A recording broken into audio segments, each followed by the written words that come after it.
விஷயத்தை நீங்க கூகுள்ல போட்டு பாருங்க. டுபாக்கூர் பொலிட்டிஷியன் ஆஃப் இந்தியான்னு போடு, யாரு பேரை காட்டுதுன்னு பாரு. எனக்கு தெரியும், நான் இதை தாண்டி பேசுவேன். திமுக அதிமுக இரண்டு கட்சிகள் 57 ஆண்டுகள் தமிழ்நாட்டை ஆண்டிருக்கிறது. 6 முறை திமுகவும் 7 முறை அதிமுகவும் ஆண்டிருக்கிறது. அந்த ஆட்சிக்கு பிறகு திமுக அதிமுக இல்லாத தாவேக ஆட்சி பொறுப்பேற்று 100 நாட்களை கடந்து விட்டது. இந்த தாவேகாவின் ஆட்சி மாற்றமா ஏமாற்றமா என்று கேட்டால் ஆட்சி மாறி இருக்கிறது, காட்சிகள் மாறின பாடு இல்லை. இன்னும் சொல்ல போனா திமுக அதிமுக கூட செய்ய தயங்கிய விஷயத்தை குற்ற உணர்ச்சி இல்லாது தாவேகா செய்து கொண்டிருக்கிறது. தமிழ்நாட்டில் எண்ணற்ற அரசியல் பேரவலங்களை பார்த்திருக்கோம். ஆனால் குதிரை பேரங்கிற ஒண்ணு செய்தியா பார்த்தோம். தமிழ்நாட்டில் முதல் முறையாக ஆட்சி பொறுப்பேற்று 2 மாத காலத்துக்குள்ள அதை சாத்தியப்படுத்தியது தாவேகா.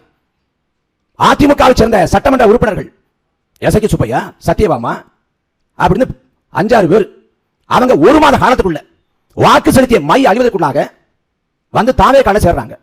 எதுக்காக சேர்றாங்க? தொகுதி மக்கள் மீது பற்றா, மக்கள் மீது அதீதமான பாசமா? ஒண்ணும் இல்ல, ஆளுங்கட்சியா வந்து தாவேகா இருக்குது, அதிமுக எதிர்காலம் இல்ல அப்படின்னு நினைக்கிறாங்க. அதனால வந்து சேர்றாங்க. இதுல ஐயா வைகோ சொல்றாரு, முதலமைச்சரே வந்து 2 சட்டமன்ற உறுப்பினர்களை ராஜினாமா பண்ண சொன்னாரு அப்படின்னு சொல்றாங்க. இந்த பக்கம் எம்.ஆர். விஜயபாஸ்கர் அவர் சொல்றாரு, என்ன அணுகுனாங்க, அணுகுன பிறகு நான் வந்தேங்கிறாங்க. அப்ப இந்த போக்கு எப்படிப்பட்ட போக்கு?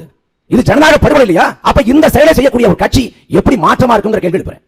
அப்புறம் வந்து அதிமுக ஊழல் சக்தி, ஊழல் கட்சினாங்க. எனக்கு அந்த கருத்துல மாற்று கருத்து இல்ல. அதிமுக ஊழல் சக்தி என்று சொல்லிவிட்டு தூய சக்தியாக தங்களை சொல்லிக் கொள்ற தாவேகா என்ன செய்யுது? அதிமுக ஊழல் ஆட்சி, ஊழல் கட்சினா யார் ஊழல் செஞ்சா சொல்றாங்க? எம்ஜிஆர் ஆட்சி மேல வந்து எரிசராய் ஊழல் குற்றச்சாட்டு வைக்கப்பட்டுச்சு. எம்ஜிஆர் ஊழல் வாங்கி சொல்றாங்களா? இல்ல, எம்ஜிஆரை தாவேகா ஏற்றுக்கொள்றது. ஜெயலலிதாமையார் வந்து நிரூபிக்கப்பட்ட ஊழல் குற்றவாளி என்று சட்டம் சொல்லுது. சரி, ஜெயலலிதாமையார் சொல்றாங்களா? ஜெயலலிதாமையாரை தாவேகா உள்வாங்கிக் கொள்கிறது. அப்புறம் யாரை ஊழல் வாங்கி சொல்றாங்க? எடப்பாடி பழனிசாமியோட 4 ஆண்டு ஆட்சி. எடப்பாடி பழனிசாமி ஆட்சி ஊழல் ஆட்சி என்றால், எடப்பாடி பழனிசாமி ஆட்சியில போக்குவரத்துறை அமைச்சராக இருந்தது எம்.ஆர். விஜயபாஸ்கர், சுகாதாரத்துறை அமைச்சராக இருந்தது விஜயபாஸ்கர், செய்தி விளம்பரத்துறை அமைச்சராக இருந்தது கடம்பூர் ராஜு, தொழில்துறை அமைச்சராக இருந்தது எம்.சி. சம்பத், பிற்படுத்தப்பட்ட நலத்துறை அமைச்சராக இருந்தது திருச்சி வளர்மதி, அதே போல வெள்ளமண்டி நடராஜன் சுற்றுலாத்துறை அமைச்சர், உடுமலை ராதாகிருஷ்ணன் வனத்துறை அமைச்சர். எடப்பாடி பழனிசாமி அமைச்சரவை அமைச்சராக இருந்த 8 அமைச்சர்களை நீங்க தாவேகாவை சேர்த்து வச்சிருக்கீங்க. அப்ப இந்த 8 அமைச்சர்களும் ஊழல் செஞ்சாங்களா? அப்படிப்பட்ட ஆட்சி கொடுத்தாங்களா? இந்த கேள்விக்கு என்ன பதில் இருக்கு? இல்ல பெருமையத்தோடு சொல்றாங்க. அதாவது மக்கள் செல்வாக்க பார்த்து வியந்து விஜய் அவர்களுக்கு ஒரு நல்ல ஆதரவு நினைச்சு தேடி வரவங்கள இல்ல வராதீங்கன்னு ஒரு கட்சி சொல்லும். நாளை செந்தில் வந்தா இருக்குவாங்களா? கேள்வி ஒண்ணுதானே.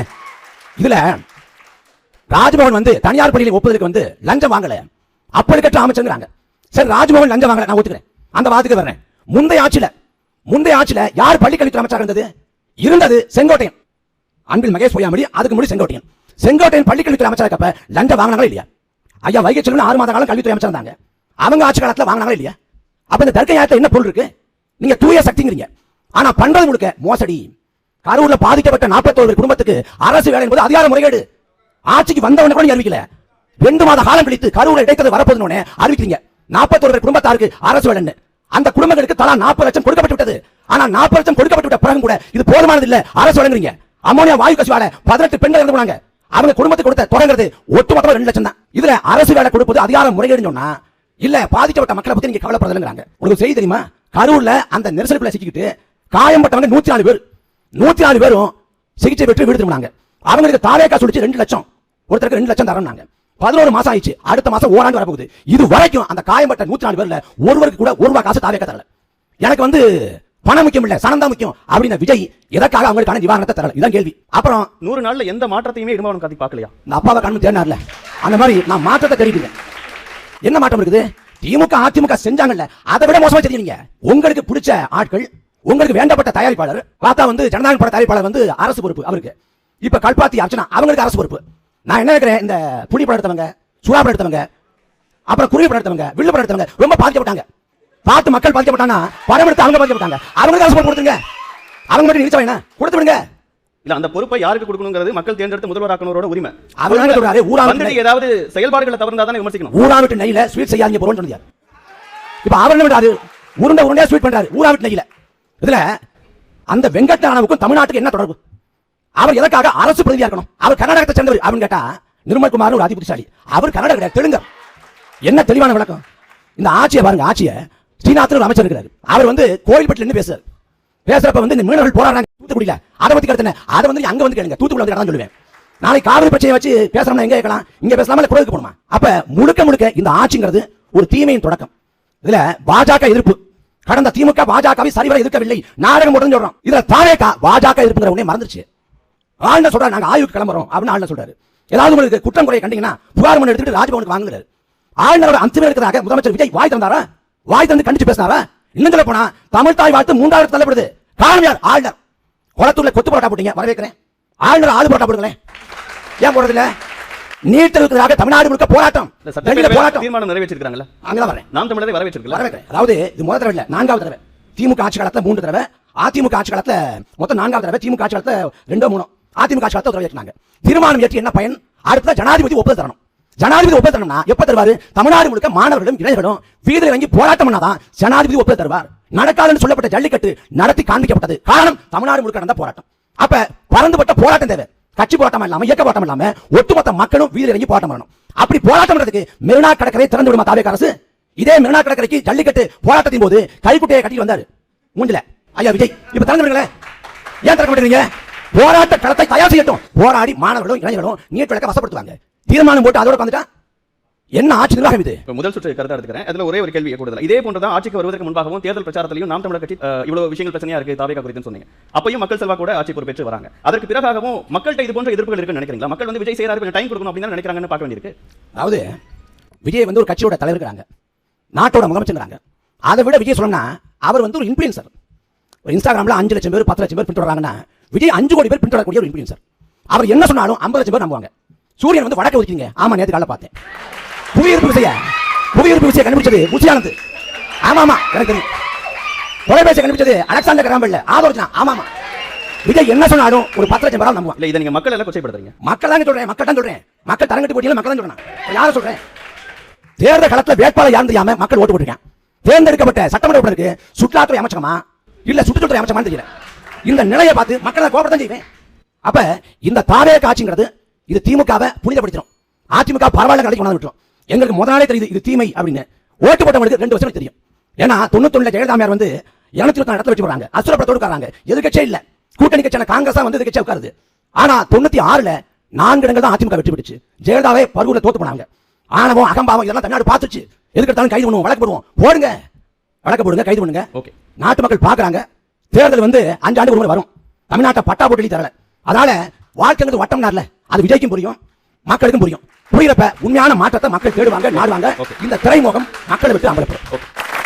அன்புக்குரிய அண்ணன் தளபதி விஜய் அவர்களுடைய ஆசையோடு, எங்கள் பொதுச் செயலாளருடைய ஆசையோடு இந்த நிகழ்ச்சியை தொடங்குவோம். தம்பி இடுமாவனம் கார்த்தி அவர்கள் சொன்னார், திமுக 6 முறை ஆட்சி அமைச்சிருக்கு, அதிமுக 7 முறை ஆட்சி அமைச்சிருக்கு, தாவேகா முதல் முறை வந்த உடனே சிஎம் ஆட்சி அமைச்சிருக்கு. ஆனால் நாம் தமிழர் ஒரு நாள் என்கிட்ட சிக்கினாரு. ஒரு நாளும் சிக்காது. ஒரு நாளும் உங்ககிட்ட வந்து நாடு சிக்க போறதே கிடையாது. அது மட்டும் ஞாபகம் வச்சுக்கோங்க. இதுல விஜய் அவர்கள், தளபதி விஜய் அவர்கள் என்ன சொன்னாலும் மக்கள் நம்புவாங்கன்னா, ஆமா அவர் உண்மையை சொல்றாரு, நம்புவாங்க.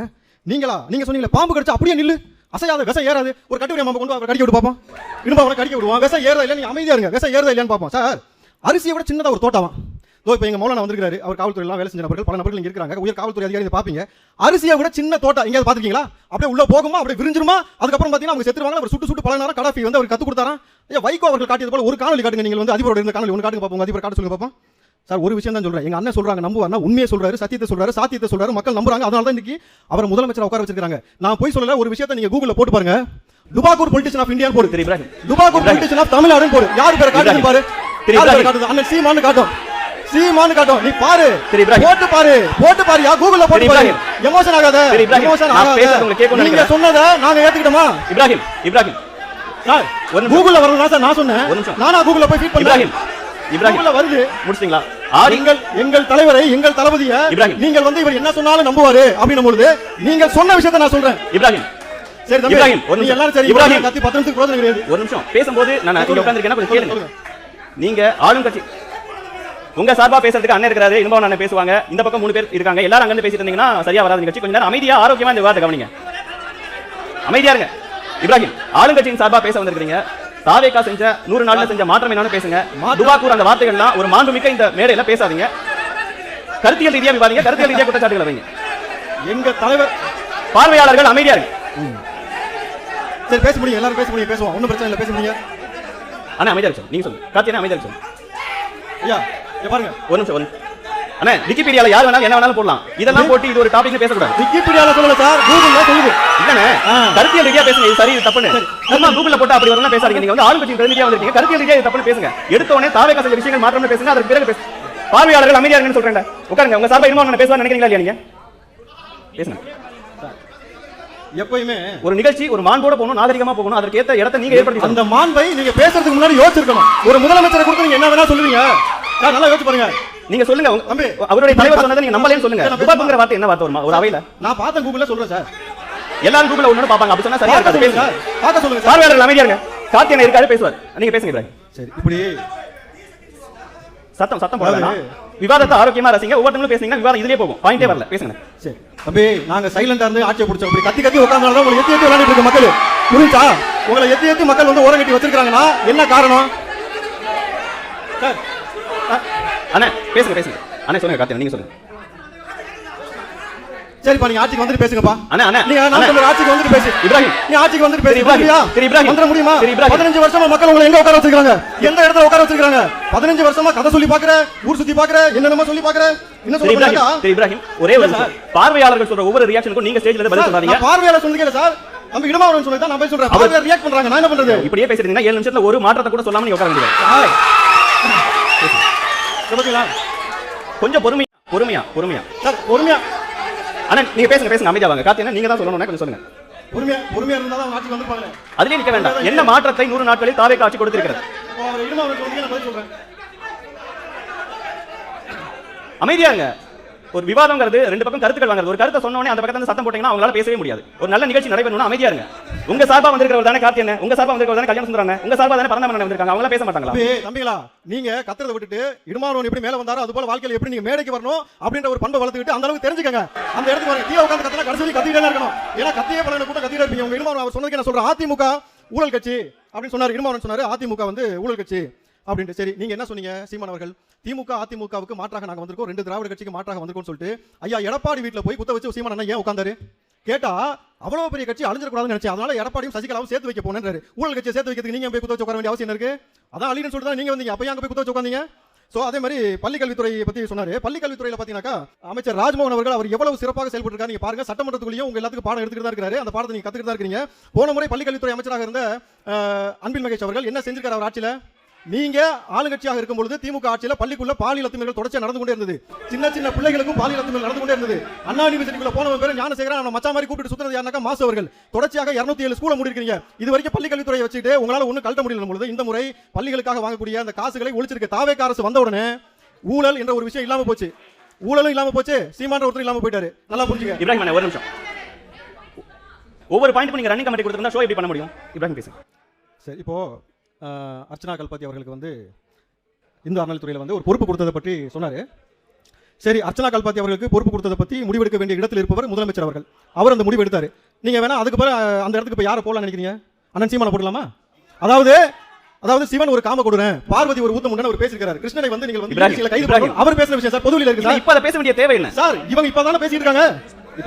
7 நிமிஷம் உங்களுக்கு கொடுத்திருக்கேன். 7 நிமிஷத்துல நீங்க சீமானை திட்டுவதற்காக மட்டும் பயன்படுத்த கூடாது. நீங்க அவர் பேசினதை நான் சொல்றேன். இப்போ எதுக்கு அதை பயன்படுத்துறீங்க? அர்ச்சனா அவர்களுக்கு பொறுப்பு கொடுக்க கூடாதுன்னு இவங்க சொல்லும்போது யாருக்கு கொடுக்கலாம்? அண்ணன் சீமானுக்கு கொடுக்கலாமான்னு கேக்குறாங்க. அது வேற. ஏன்னா அவர் சொன்ன விஷயங்கள் சார். ஒரு மதம் சார்ந்த ஒரு விஷயத்தை இங்க பேசுறாங்க. மதம் சார்ந்த விஷயத்தை பேசுறவர் தான் சார் தலைவர்னு சொல்லி சுத்துறாரு. இது மதசார்பற்ற நாடுல ஒரு தளபதி மதத்தின் அடையாளம் இல்லாம ஒரு நிக்கிறான பொழுது நீங்க அந்த நாகரிகத்தை நீங்க கடைபிடிக்கணும் சார். நான் எடுக்க வேண்டிய ஆயுதம் என்ன வந்து நீங்க முடிவு பண்ணணும். சீமான் தான் சொன்னாரு. ஏன் அவங்க சொல்றேன், நான் என்ன ஆயுதம் எடுக்கணும் நீங்க தான் முடிவு பண்ணணும். நீங்க மாற்றம் இல்ல. இன்றைக்கு அரசாங்க அலுவலகத்துக்குள்ள பணத்தை கொண்டு வர வேண்டாம், ஆவணங்களை மட்டும் கொண்டு வாங்கன்னு சொல்லி நீ போஸ்ட் விட்டுருக்காங்கனாக்கா பெரிய மாற்றம். காமராஜரே பிறந்து வந்தாலும் இந்த திமுக அதிமுக மறுபடியும் அவருக்கு எடுத்துரும், ஊழலே செஞ்சுட்டு பழகிட்டாங்க, லஞ்சம் ஊறி போச்சுன்ற இடத்துல இன்றைக்கு ஊழலை ஒழித்திருக்கிறார் பொழுது இன்றைக்கு எவ்வளவு பெரிய ஒரு மாற்றத்தை ஏற்படுத்திருக்காரு. சைலண்டா இருந்து ஒவ்வொரு விஷயங்களும் செஞ்சுட்டு இருக்காரு. மக்களுடைய மனசை வென்றிருக்காரு சார். நீங்க கடைசி வரைக்கும் மக்கள் மனசு வெளில போறது கிடையாது. யாரையும் வெளில போகாம இப்படியே உட்கார்ந்துட்டு பயிற்சி முயற்சி இருக்க வேண்டியதான். கடைசி வரைக்கும் பயிற்சி முயற்சி எடுங்க. மக்கள் எங்களை பேராதரோடு அமர வச்சிருக்காங்க. முதல் வாய்ப்பை சொல்லி நன்றி. வாய்ப்புக்கு நன்றி கூறி நன்றி, வணக்கம். அதாவது முதல் சுற்றுல தாவேகா ஆட்சி குறித்தான ஏகப்பட்ட விமர்சனங்களை குற்றச்சாட்டுகளை வைக்கிறோம். எனக்கு பின்பாக பேசக்கூடிய இப்ராஹிம் ராவுத்தர் அவர்கள் வந்து பதில் சொல்வாரு அப்படின்னு எதிர்பார்த்தா அவர் மாத்தி யோசனை பண்றாரு. நம்ம ஒரு கேள்வி கேட்டா அவருக்கு பதில் சொல்றாரு. இன்னும் நம்ம கேட்ட கேள்விக்கு இது பதில் இல்லைன்னு பார்த்தா அவர் இங்க இருக்கக்கூடிய ஆட்களுக்கும் அங்க இருக்கக்கூடிய ஆட்களுக்கும் பேசல. ட்விட்டர்ல வெட்டி போடணும். நான் 2 வாரம் பாக்குறேன். இதை பேசினா ட்விட்டர்ல வல்கர் வாரியர்ஸ் வந்து வெட்டி வீசுவாங்க, அப்படியே பரப்புவாங்க.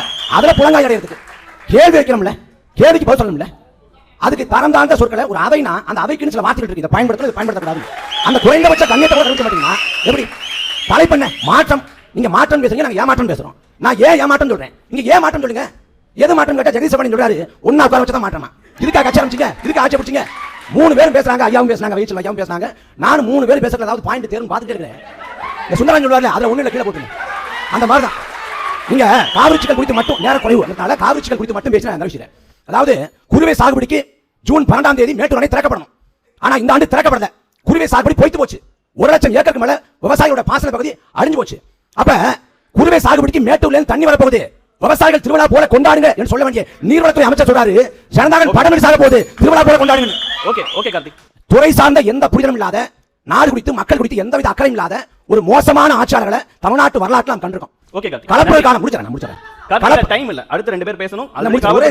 இல்ல பேசுவார், பரந்தவன பேசுவார். அதுக்கு மேல பேச மாட்டேன், நான் தாவே கிடையாது. கலப்புரை காலம் வாங்கல, மன்னராட்சி காலத்தை கலப்புரை காலம் தான் மோசமான ஆட்சி காலம். அதை விஞ்சக்கூடிய அளவுல விஜயோட ஆட்சி காலம் இருக்கும். அப்புறம் டுபாக்கூர் அந்த வார்த்தை இந்த வார்த்தைலாம் நான் இதை தாண்டி பேசுவேன். இந்த அவைக்கு கண்ணியம் இருக்கு, நான் கட்டுப்போக்கு நான் இது பண்ணிக்கிறேன். அதனால இந்த ஆட்சிங்கிறது மாற்றம் இல்ல, ஏமாற்றம், ஒரு நாற்றம், கருத்து சொந்தம் பேசுறாங்க. ஆனா சுற்றுல முழுமையா பேச முடியல. தாவே கரசின் காவல்துறை நடந்து பண்ணுது. அப்ப நாட்டு மக்கள் தெரிஞ்சு புரிஞ்சுக்கங்க, அவ்வளவுதான். ஓகே, நன்றி.